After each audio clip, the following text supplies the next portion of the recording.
brings me down about Hey, everybody. So every time I get a new girlfriend, my mother delights in telling this story about how when I was born in the delivery ward, every child was knocked out unconscious from the exhaustion of childbirth, except for me. I was eyes wide open, ready to go.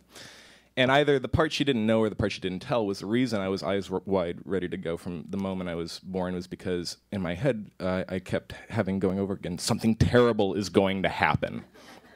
And that persisted forever. Now, the problem specific to being an insomniac and being haunted by the concept that something terrible is going to happen is that inevitably something bad is going to happen in the early morning hours. And then you can say, aha, I'm not sick, I'm psychic. Now, for better or worse, I was validated by the mother of all bad things when on September 11th, around 3 in the morning, and I was in New York, I was pacing the hallways of my apartment with my girlfriend at the time and just muttering about, I got a bad feeling about this. And so a couple hours later, when I woke up and looked out the window to see Lower Manhattan had caught on fire, I decided, I'm Spider-Man. And much...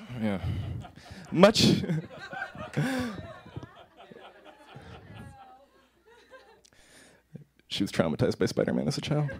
Much as Spider-Man came to learn, with great power comes great responsibility. So as I would lay awake, I realized, like, no, I'm the guy in the Lighthouse whose job it is to protect everyone else from the things that go bump in the night. And I kept that going. But the problem is that the years rolled by after September 11th, nothing really bad happened. And I was still there, laying awake with this car alarm going off in my head. And as anyone who's tried to sleep through a car alarm knows, it makes you go crazy.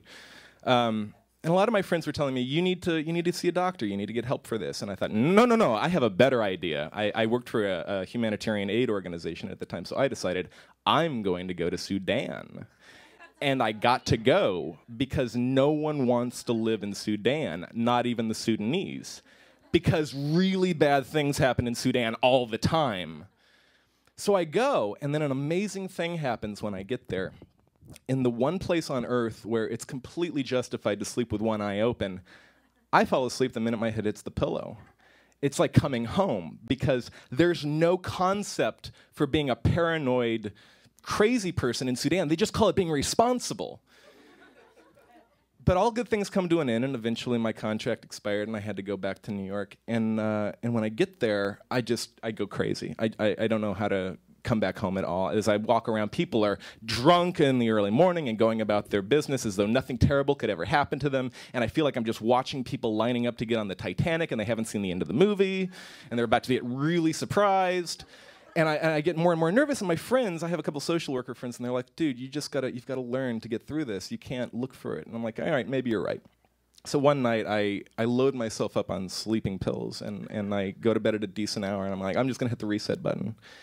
And as I'm slowly falling asleep, I hear this strange sound in my apartment, and I look over the railing just in time to see this arm coming through my window, grabbing my laptop, and going back out the window again. So when I'm chasing a crackhead through a public park at 3 in the morning in my teddy bear printed boxer shorts with a kitchen knife, and I lose him, it suddenly occurs to me, to someone who doesn't know what's going on right now, it would be really hard to figure out who the bad guy in this situation is. And I'm proven right when a couple minutes later, I have to explain to the NYPD why they shouldn't shoot me in the face.